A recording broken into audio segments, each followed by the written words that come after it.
There needs to be, thank you for your question, by the way. I think that's really important. There needs to be a lot of work done on implicit bias. I mean, Mahzarin Banaji has a great book called Blindspots.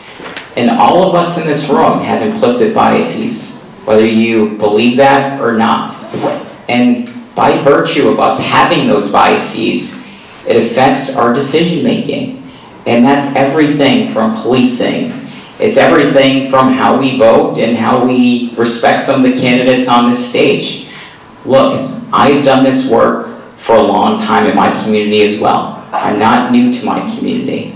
And that's the point that I'm trying to make to you tonight. And I've heard some very sort of dismissive comments. Look, I'm the only person of color on the board of the Fox Point Neighborhood Association. And I think we need to really address some of the diversity issues that are occurring in our city.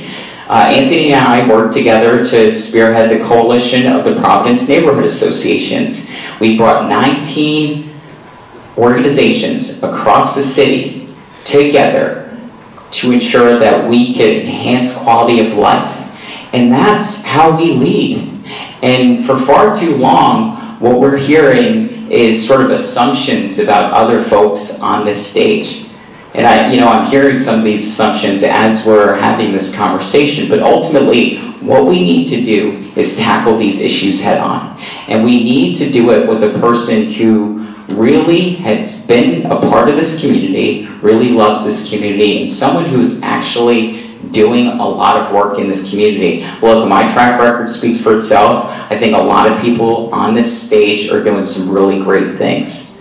But if you peel back the layers, I think you will see very clearly who has been doing this work in our community for the longest.